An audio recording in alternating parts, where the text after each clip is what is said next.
Story 1. How I got a car dealership to give my friend a newer car. Circa 2020 January, my friend makes a stupid decision and buys a brand new car he can't afford. His insurance is like $400 a month.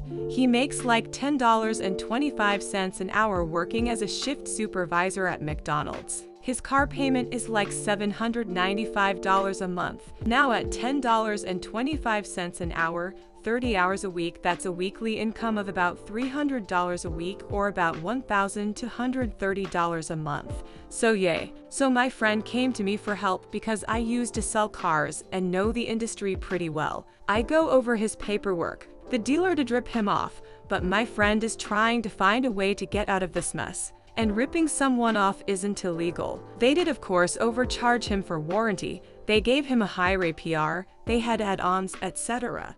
But none of that is illegal, and I know the only way I can get my friend out of this deal is if they did something illegal. So I look at his finance application that my friend signed. It correctly listed his income, which turned a light bulb on in my head. No bank is going to approve someone for a $795 car payment if they are only making $1,200 a month. It does not make mathematical sense to do that. So I start searching through his paperwork for the finance app the dealer submitted to the bank.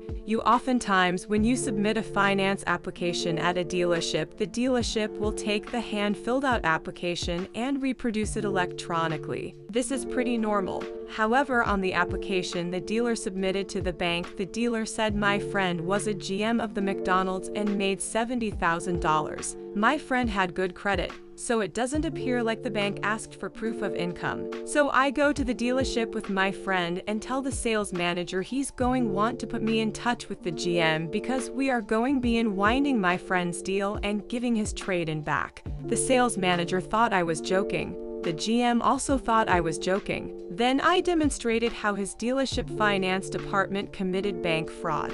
I showed the GM the finance app my friend filled out. I then showed the GM the finance app his dealership submitted to the bank and pointed at the income difference. My friend really made $14,000 a year. The dealership claimed my friend made $70,000 a year. That's bank fraud. That's a felony. Let's keep this simple, shall we? The GM sees his dealership is in a load of trouble. The proof I am presenting to him is rock solid. He knows it, I know it, we are all on the same page. He goes, okay.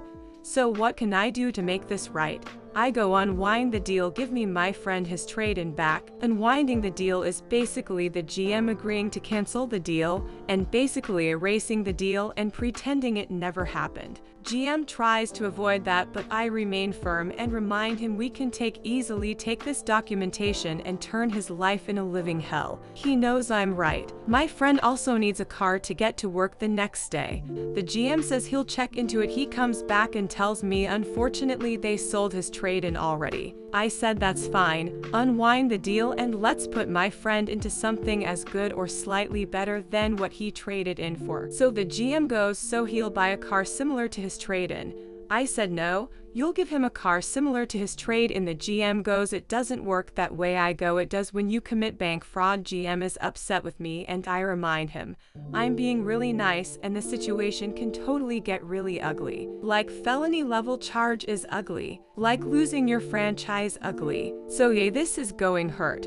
But it's going hurt less my way. So the GM goes, all right, and he looks in his inventory and he tells me they have a 2007 Focus with 10K more miles. I tell him no, the car you give my friend needs to be the same or better than what he trade in. The GM counters, I'm giving him a free car, and I go, no, you took his trade-in, you sold it, you made money on that sale. You also committed a felony in the process of selling him his new car. You are now correcting that mistake. This isn't a free car for my friend.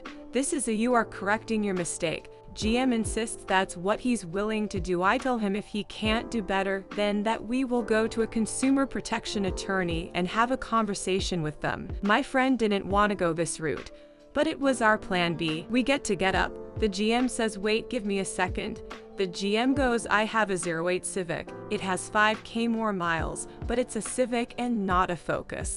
I unwind the deal on the new car and put your friend in the Civic at no extra cost. We agree. GM has the paper drawn up. The old loan on the new car is canceled. They take in the new car again, but because it's already titled, they'll have to sell it as used. That sucks for them, and they gave my friend a better car than the one he traded in. For people asking why we didn't get a lawyer involved from the start, we could have done that, but courts take a long time, and this was a faster way to fix the situation. Story 2. Brother ruined my wedding by proposing, so I ruined his proposal. Throwaway account. I, 35 meters, have a young brother, Todd, 29 meters, who had a complicated birth and had to stay a month in the ICU, and because of that my parents have always doted on him and almost denied him nothing, even if it was to the detriment of my sister Abby, 32F, and my brother drinks in on the attention and has on more than one occasion made himself the center of attention at either my sister's or a cousin's special event. Because of this, Abby and I have a strained relationship with Todd and our parents. Unfortunately, Todd met and fell in love with Lucy, 24F, who announced her own pregnancy at the baby shower my mom held for Abby. When I proposed to my wife Michelle, 30F, I just wanted to elope, but she really wanted her family to be there, so I invited my family out of obligation. While out, my best man Jim, 35 meters, noticed a receipt from a jewelry store slipped out of Todd's pocket.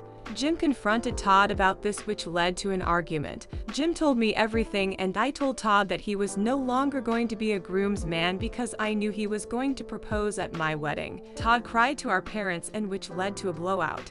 In my parents' eyes, since Todd never admitted that he was going to propose to Lucy at my wedding, I was unfairly judging him. I refused and brought up Todd's past behavior. My parents couldn't refute this and got Todd to agree to not try anything at my wedding. This wasn't enough to convince me to let him be a groomsman, but I warned him that if, as a guest, he'd try anything, I would make him regret it. Fast forward to the wedding, and surprise, surprise, Todd walked over to Lucy and proposed to her during Michelle's father-daughter dance, and did it in a way so that everyone would notice. Cue my revenge. Jim and I had hired a woman to pretend to be Todd's side piece, who cornered Todd and Lucy and claimed that she was pregnant with his baby. Todd denied this, but when she called his phone, I gave her his number and messed with Todd's phone to incriminate him. It didn't look good. Lucy threw the ring back at Todd and left in tears. When Todd saw the smile on my face, he knew that it was me, and I didn't respond to a single call, text from him or my parents until after the honeymoon. Lucy has thrown Todd's stuff out and has been denying access to their kid. Todd is furious and is demanding that I clear his name. I sent him a text saying that I had no idea what he was talking about, as well as a screenshot of a bill for the wedding, and gave a vague message demanding reimbursement for half of the wedding costs. Michelle knew the whole time what I was planning and gave me the green light after Todd ruined her moment with her dad, so I felt pretty good, but now even Abby thinks I went too far. Story 3. Stiff me on overtime. Cue the long, expensive revenge.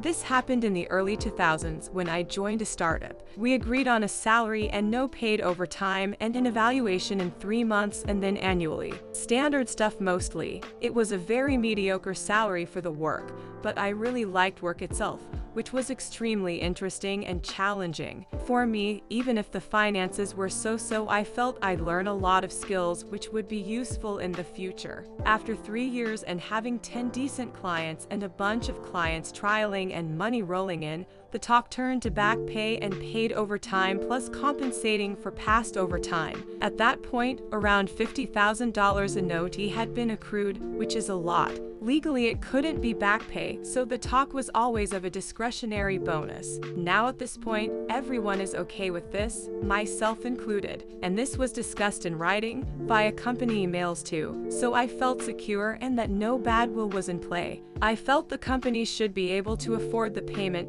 Equally, I'd happily settle for equity at a discount, which is legally possible there if cash flow was an issue. The discussions about back pay, possible equity, and now started to drag on, and I was getting irked by this. In the end, I was made an offer of equity, which meant the company valuation was far beyond anything reasonable, in the hundreds of millions, and I'd get a minuscule stake, less than 0.01% of a company with 9 employees and a projected annual turnover of around $2 million. It was a few of sorts to stiff me out of money, and I didn't want to take that lying down. To say I was furious furious was an understatement. Anyway, the day he made that offer, I handed in my resignation. This sent the CTO into panic mode because the CEO had refused an updated contract and I was still on a 1-month notice period, plus I had a lot of untaken paid leave. Basically, it meant I was walking out right then and there. So, off I went that very same day, to the shock and surprise of everyone, I guess. The next day I sent an official, registered, letter requesting my overtime back pay and received a negative response, which I followed up with another, detailed demand.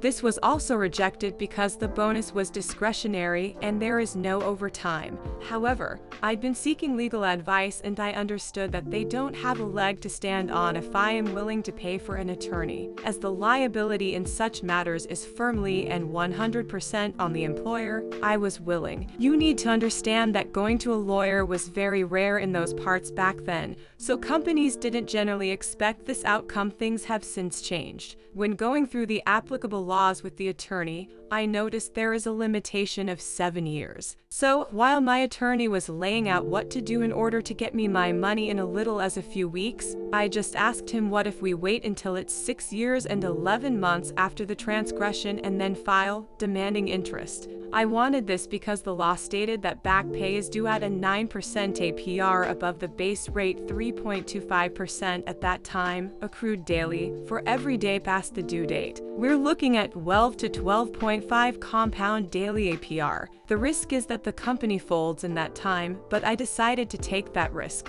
I sent one final letter stating that I expect all the owed and accrued amounts to date to be paid immediately. Of course, nothing happened. For the next few years, life rolled on. The company did grow and become a known player in the area. When the time came, I found an attorney and started the case. We had copies of all the communications, copies of the registered letters and responses. The back pay demanded now, including interest, was $112,000. What I didn't know was that in addition to this, that there are fixed penalties for each instruction to perform and compensated over time. The total demand was something like $135,000. To say that the CEO, who was still CEO, lost his chimes would be an understatement. I got a very verbally abusive phone call which I dutifully recorded as it wasn't completely unexpected and was added to the filing. The CEO fought, or tried to, but when the judge heard the phone call, he took an immediate dim view. Reading through all the communication just put more nails in the defense coffin. The judge just ruled and instructed the company to pay immediately and without delay, and also ordered the company to pay all my legal costs. They also got a full audit from the Department of Labor. The company paid up a week later. To add insult to injury, the evening of the court's decision, the CEO apparently got very drunk and crashed his car into another vehicle while drunk. He got a DUI conviction and lost his driving license for half a year, and his insurance refused to pay out for the damages to his vehicle, brand new Mercedes S-Class, as he was drunk. All in all, a glorious day. Story 4. Terrorized my family. Enjoy losing everything and going back to jail. In wife douchebag entitled woman 2. Hello, this is a long post, so buckle up for the ride. Myself and my wife had just had our second child and moved into a duplex in an amazing neighborhood, had its own playground even. We moved in and greeted the neighbors, bunch of younger people, but they seemed okay. The first day after moving in, we find that they're gone, and they're left their 7-year-old on a school day outside our door with a bag of goldfish and a note asking us to watch him while they went out. QCP Escal 1. The neighbors and me got along really well. Old guy next door repaired bikes for a hobby, and the next door neighbor did woodworking and would always come over to see the kids and send his grandkids over to play too. They warned us that our upstairs neighbors were trouble, constant traffic going in and out, and parties every single night. This was 110% the truth. It got to the point we couldn't sleep at night, and we had multiple altercations to the point it was full-blown yelling matches. The landlord was useless and would do nothing to get rid of them, so I bided my time. Eventually one night they came home in their red Mazda 3 and it was destroyed. They must have hit someone and ran, so I called the RCMP to let them know, as at the very least I figured they'd get in deep trouble, but oh man, I had no idea what I had just unleashed. Turns out the douchebag had a warrant out for his arrest for drug trafficking. He got hauled away in cuffs that night, and entitled woman 2 got a visit from CPS again as they left their son home alone again. This wasn't once or twice, it was every single day. So my wife went digging for names and found the mother on Facebook. Using public record searches, we found out that they owed Easy Home nearly $48K in assets, as they had taken off from the original address with all of their furniture, including TVs and a huge sound system. 48 hours later, the sheriff was there with a box truck emptying their house. Took the beds, couches, TVs, the annoying subwoofer system, kitchen set, and even the dressers. CPS came shortly after and removed the child from the house. I didn't enjoy seeing him taken away, but they never fed him, and he was always in the same clothing, and it was falling apart. We went out of our way to make sure he had full meals when we could not gonna let a kid starve. The douchebag went to jail for drug possession. He was out on bail and hid the drugs in a dresser they took. Entitled woman 1 went to jail for assaulting the sheriff, and entitled woman 2 actually had a happy ending. Far as I know, after she lost her son, she went through multiple programs to clean herself up and started working to provide for her son. Ran into her a couple years ago and she thanked me for what I did. I got ProRevenge on the drug dealer and his girlfriend and thankfully helped someone get on the right path. Story 5. I got my childhood bully arrested. I was bullied repeatedly by this guy when we were kids. I saw on his social media profile he was arrested because his profile picture was of him in one of those visiting cells. I also noticed his last name on the account wasn't the same as when we were kids. I wondered why, so I looked up his original name on the arrest warrant registry, and there was indeed an arrest warrant out for him. It matched his birth date. I reported his social media and name change anonymously and got $1,000 from his arrest. My county has an anonymous online report system that gives you a confirmation number to follow up on, and you submit that confirmation number to a location if it results in an arrest. To this day, no one knows I ratted his alias to the police. I guess you can say his debt has been paid. Story 6. It is a really bad idea to make a government employee angry. This one is a double government employee event, and what you should know is if you get the attention of a government employee and make them angry, they will make your life a living hell. Sorry, this is a long one. The setup is that I was working for a local county government in the permitting department that handled drainage and floodplain enforcement. I received a complaint from a homeowner. Nice guy lived next door to a house that was part of an incorporated village. Not nice guy. Nice guy lived in an unincorporated portion of the county, and hence the call to me as an agent of the county. I drove out to the site and to investigate and discovered some interesting facts. The permitting agent for the village allowed the incorporated homeowner to fill his lot, affecting the drainage, which caused the unincorporated lot to flood every time there was anything more than light rain. Nice guy indicated that there was some tension between him and not nice guy, and part of the issue was that nice guy and his partner were a gay couple. This ran up a red flag for me, but in trying to be impartial, I took the information and some photos for the file and indicated that I would contact the village to find a resolution. I wrote a letter and then called the village inspector Jack Wagon to discuss. I was told by Jack Wagon that the village could do as it pleased and that I could do nothing to stop not nice guy from doing as they pleased, as it was approved by the village. There was then a comment about those type of people, the gay couple, making complaints just to cause trouble. I was now on the case, and it was time to make sure everything done on the incorporated lot was 100% legal. At this point, the game certainly was now on, because if there is one thing that grinds my gears, it is bullying. I went back out and spoke to nice guy to let them know what I was up to, and also that I was not going to let this slide. I then started investigating the elevations on the two lots and what fill had been placed on the incorporated lot. The not nice guy came out and started getting belligerent about my presence and ongoing investigation. He incorrectly stated that I did not have jurisdiction over his lot and that he would be calling the police. I patiently listened and then pulled out my two-way radio and requested that the home base dispatch both a village and a county police unit to the location.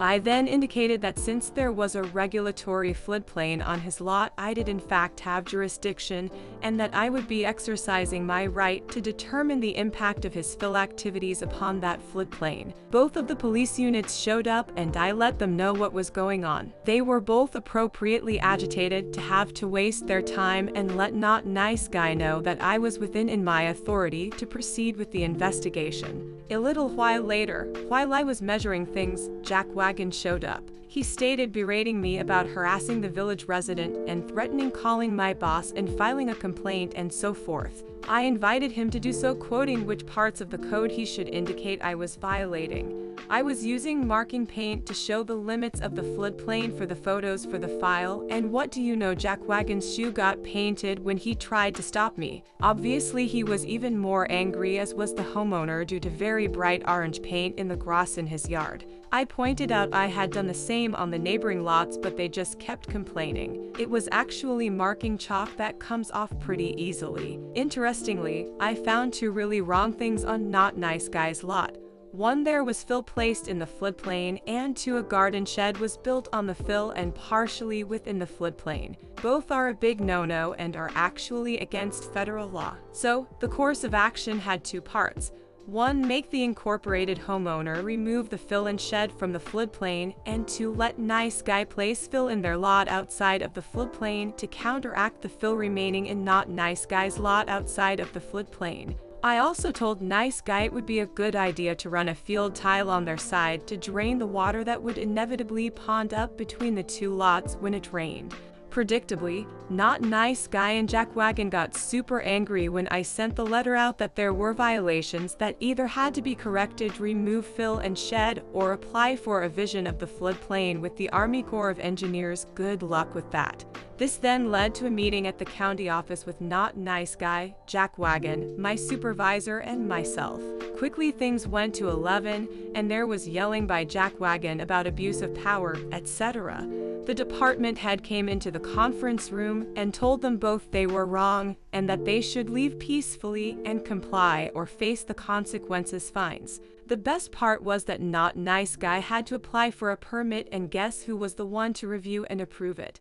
That's right, yours truly. Now, I was following the letter of the law, but you have to know that poor government workers are underpaid and overworked. Strangely, the permit for Nice Guy was almost immediately approved, while Not Nice Guy had to have a very thorough review to ensure it was correct. You could make a case I was abusing my power, but I can assure you that the timing for their review was well within acceptable limits. Also, how could I be held to account that they misfiled 3 times before they finally got it right? Generally, if you behaved like a civil human and came to the office, we would help you get things done properly so the permit would go through first time, but Not Nice Guy decided he could do it all in his own, so it took him 3 tries. Had he come to the office, I would have given him the same service as others, but he decided to take the hard route, and therefore I didn't give a single inch when it came to the submission being perfectly correct. Ultimately, the situation was resolved, but it took a lot more effort than it should have. Moral of the story: don't be an entitled homophobic asshole. Story 7. Cheat on me and brag to your friends. Enjoy deportation. I met this girl 22 at the time, while at 30 meters at the time was working in a national park, and she was a housekeeper on a work visa. We instantly hit it off, and within a month we were in a relationship.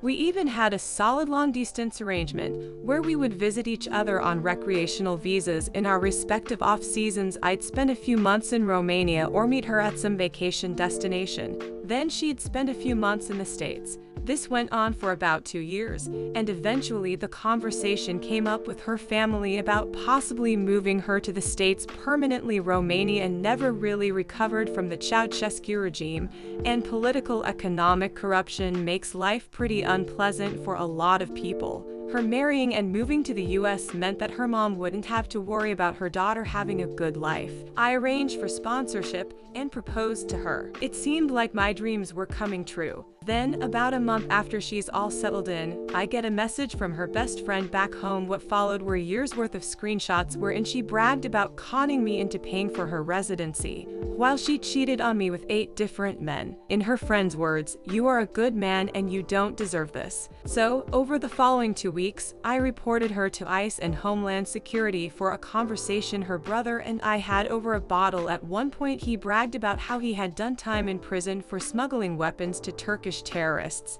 and how she had been his lookout on several occasions. As you might imagine, in the War on Terror days, this was not taken lightly. She was immediately arrested and deported, and put on a permanent no-entry terror watch list. Want to take advantage of me and cheat.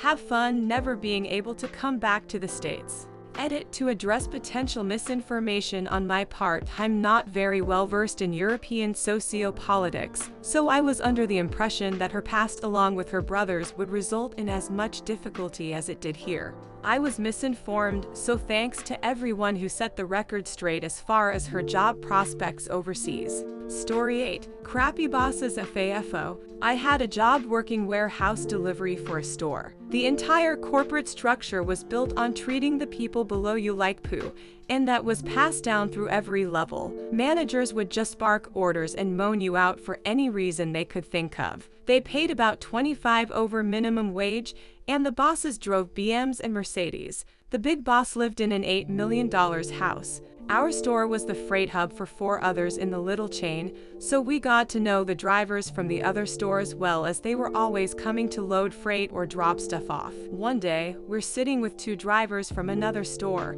and Buddy remarks that he and his partner are working over 60 hours a week. I say he must be doing okay with all that overtime pay. He says they're not getting OT, just paid a straight time rate. I ask him if he signed an averaging agreement. He says no.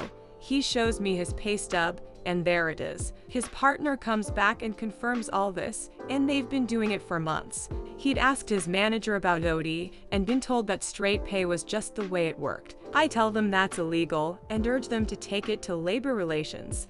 They are reluctant to rock the boat, figuring they'll be fired. So I drop it. We never got any overtime. Our warehouse was busy, our store was not. A couple months later, they're in again, and Buddy's partner tells us he and his girlfriend are moving back east, and he's giving his notice. I tell him again to file a complaint. Nothing to lose now, so he does. A few weeks go by, and when I come in one day, there are expensive boss cars parked all along the loading dock. My workmate says something big is going down. All the managers have been summoned and are inside with a bunch of people in suits. So we wander upstairs to see what's going on. The company bookkeeper had an office in our store and handled all the payroll. He was a Chinese immigrant, nice guy. The bosses were trying to pin this on him, saying he didn't speak English very well, which was true, and had obviously screwed everything up. Turns out he was a pretty cagey guy. He knew what they told him to do was illegal, and was able to produce all the records of him telling them that, and of them telling him to basically just shut up and do it. He hands it all over and quits. I see Buddy with a new partner a few weeks later. He's got a pay stub for about 15 paychecks worth of earnings. Company got cart for all the overtime pay and a pretty substantial fine on top of that. Added bonus: the second in command had driven over a nail when he parked his silver BMW on the loading dock and had a flat when he came out of the store. He opened his trunk and called me over and said, "Change that for me." I told him sorry, that's not my job, and if I hurt myself, my compensation claim would be denied. As he went in to call a tow truck, I stood on the loading dock and gazed upon all the havoc I had wrought, and my heart was glad.